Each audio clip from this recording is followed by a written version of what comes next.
It is April 2nd, 2024. There are 216 days remaining until the American people will decide who the next American commander-in-chief is. This is the warning from Treblinka, the site of the Nazi death camp.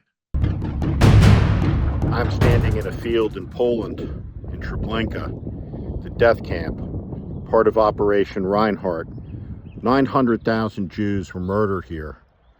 Hundreds of thousands of them were burned right over my shoulder in this burn pit. Over here, behind me, is where the gas chamber stood. 900,000 human beings murdered. This is an event that occurred. It's the most important event of the 20th century. It is humanity's darkest hour. It is humanity's greatest crime. And North Carolina Republican gubernatorial candidate Mark Robinson, a political extremist, denies it happened. He denies the Holocaust occurred. He says it is hogwash. This indecent, immoral man must be defeated, or he stains all of North Carolina and all of America. Mark Robinson is a whack job and a political extremist, a loudmouth. I absolutely want to go back to the America where women couldn't vote. Do you know why?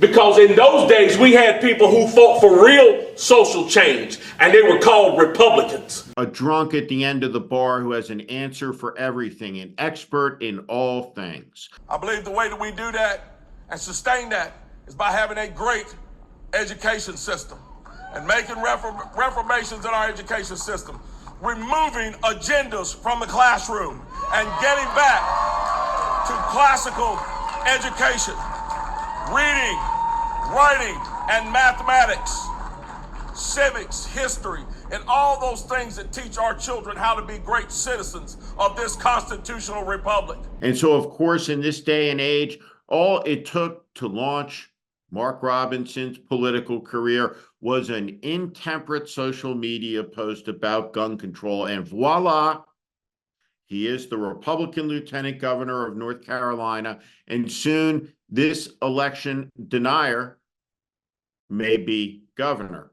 But Mark Robinson is more than just an election denier. He is a Holocaust denier. Treblinka is a death camp. It existed for a singular purpose, and that was to murder the Jews. It's an incredible thing to be standing next to a open air pit where 900,000 human beings were burned on a pyre, the flame shooting to the sky. There are no words to describe Treblinka, but we are obligated to remember it. And it is unacceptable at a moral level, at a basic level of decency, at a basic level of patriotism, for any American to support someone like Mark Robinson in North Carolina who denies the murder of the 900,000 killed by the SS in Treblinka. He denies the Nazi crimes. He talks about it being hogwash, and it renders him unfit for any political office in the United States, let alone being governor of one of the 50 states. And his election, should it come to pass, is an indictment on the character of the people of the entire state of North Carolina, who will be accessories in the concept of Elie Wiesel. They'll be accessories to the murder of the memory of every one of these people again. This is an urgent issue for Americans to care about, to refuse to be indifferent about. When you come to a place like Treblinka, you understand what human beings are capable of doing to one another. And to do it through politics, to do it through violence associated with politics. That is where the road leads. I walked down a road built by the hands of Jews, prisoners. It's called the Black Road, between the Arbeitslager, between the work camp and the death camp, the Black Road. I thought about all the human suffering along that road and the idea that it would be denied by a man who runs under the banner of the political party that first elected Abraham Lincoln is an abomination. It's an abomination. Right from the very beginning, it was understood by General Eisenhower, in command of the Allied forces when the American Army liberated camps in Germany.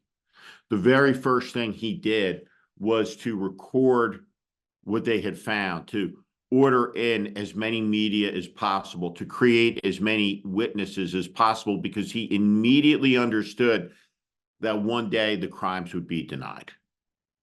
And they're denied out of anti-Semitism, and they're denied out of ignorance, and they are denied out of a sense of internet rebellion, that I'll join the conspiracy. I'll find a home in a community of rottenness because at least I won't be alone. So there are 1,000 causes. There are 1,000 germs that lead to the denial of this crime. But the denial of this crime is simply another manifestation of it, of its magnitude, of its abominable nature. We live in an era where we are on a steep descent, falling down the side of a mountain, where we are losing our values, our way, our identity as a nation. The denial of an election is a refutation of the American Revolution. It is a declaration of repudiation against what the patriots who founded and formed America called the cause. The cause is freedom. When you assault the peaceful transition of power, when you abandon the Constitution, when you commit yourself to a project of revenge and vengeance, and you steep it in a dogma of racial antagonism and superiority, when you dehumanize and demean, when you look at another person and declare them less than, and you propose to assault their human dignity through the power of an office that comes from an election to take away rights. When you do these things, when you then deny the existence, despite all of the evidence, all of the history of all of the murder, all of the death, it is a moral failure of staggering dimensions, and it cannot be tolerated. It is not possible to deny these crimes and raise your hand and swear an oath to the U.S. Constitution in good faith, because these crimes are death, murder on an epic scale, and their denial is an assault on history. And it is a desecration to the sacrifices of 405,000 Americans who died to stop the fascist madness. The American people must never elect Holocaust deniers. We cannot tolerate this in the United States, the denial of evil, the denial of the genocide against the Jews. The evidence is here, it is all around us. And yet a new fascism is rising, and this new fascism is as dangerous as the old. This is the road where the old fascism led, to murder that is incomprehensible in this field, where there is chaos and machine gun fire and a giant pyre of human beings being turned into ash by Nazi killers. This is the legacy of the fascists.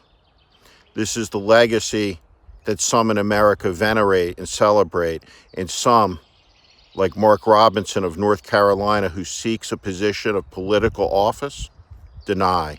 Thank you for listening to my political commentary. If you like what you heard today, please also consider subscribing to The Warning daily newsletter on Substack.